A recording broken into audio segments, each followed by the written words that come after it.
ఈరోజు నేను పండుమిరపకాయ నిల్వ పచ్చడి పెట్టబోతున్నాను. ఈ పండుమిరపకాయ పచ్చడి పెట్టుకోవడానికి గాను నేను కిలో పండుమిరపకాయలు తీసుకుంటున్నాను. ముందుగా పండుమిరపకాయల్ని శుభ్రంగా కడిగి తడి లేకుండా ఆరబెట్టుకోవాలి. కిలో పండుమిరపకాయలకు గాను 200 గ్రాముల ఉప్పు, 200 గ్రాముల చింతపండు పడుతున్నాయి. ఉప్పు అనేది కొంచెం తక్కువైనా పర్లేదండి. లాస్ట్ డే మనం మిక్సీ పట్టుకున్నప్పుడు ఉప్పును చూసుకుని సరి చేసుకోవచ్చు. ముందుగా ఒక మిక్సీ జార్లోకి కొన్ని పండుమిరపకాయలు, కొంచెం ఉప్పు, కొంచెం చింతపండు వేసుకుని కచ్చాపచ్చగా మిక్సీ పట్టుకోవాలి. ఇందాక చెప్పా కదండి, కచ్చాపచ్చా కానీ ఈ విధంగా పట్టుకుంటే సరిపోతుంది. మరీ మెత్తగా పట్టుకుంటే బాగోదు. ఈ విధంగా పట్టుకుంటే బాగుంటుంది.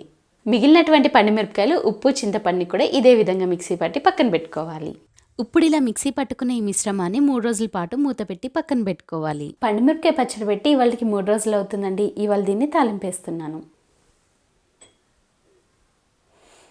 పండుమిరపకాయ పచ్చడి అయితే మంచిగా ఊరిందండి. మూత తీయంగానే మాత్రం కమ్మటి వాసన వస్తుంది.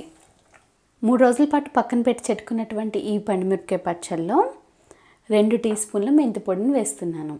ఇప్పుడు ఈ పొడిని పచ్చట్లో వేసి మంచిగా కలుపుకోవాలి. ఇలా కలుపుకున్న తర్వాత ఈ మిశ్రమాన్ని మిక్సీ జార్లోకి వేసుకుని ఒక పల్సిస్తే సరిపోతుంది. చూడండి, ఈ విధంగా మిక్సీ పట్టుకుంటే సరిపోతుంది. ఇప్పుడు దీంట్లో పులుపు, ఉప్పు, కారం సరిపోయినాయో లేదో ఒకసారి రుచి చూస్తున్నాను. అన్నీ సమానంగా సరిపోయాయి. ఇప్పుడు దీన్ని తాలింపు వేస్తాను.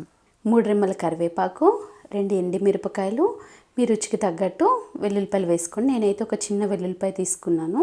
నేను ఈ విధంగా కచ్చాపచ్చగా దంచి పెట్టుకున్నాను ఈ వెల్లుల్లిపాయలని.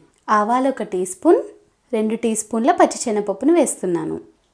ఈ పండుమిరపకాయ పచ్చడిని ఒకేసారి తాలింపు వేసుకోకుండా మన అవసరానికి తగ్గట్టు కొంచెం కొంచెంగా తాలింపు వేసుకుంటే పచ్చడి అనేది ఫ్రెష్గా ఉంటుంది. మిగిలిన పచ్చడిని ఫ్రిడ్జ్లో స్టోర్ చేసుకోండి, చాలా రోజుల వరకు నిలువ ఉంటుంది.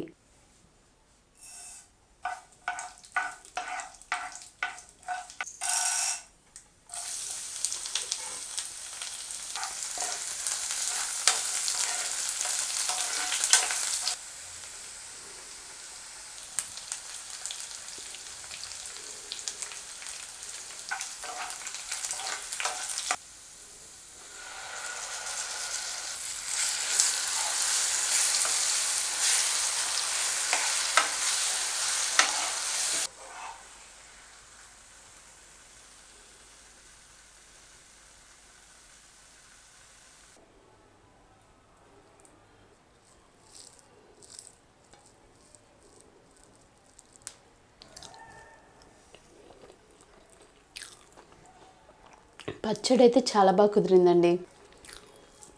మరో వీడియోతో మీ ముందుకు వస్తాను. అంతవరకు సెలవు.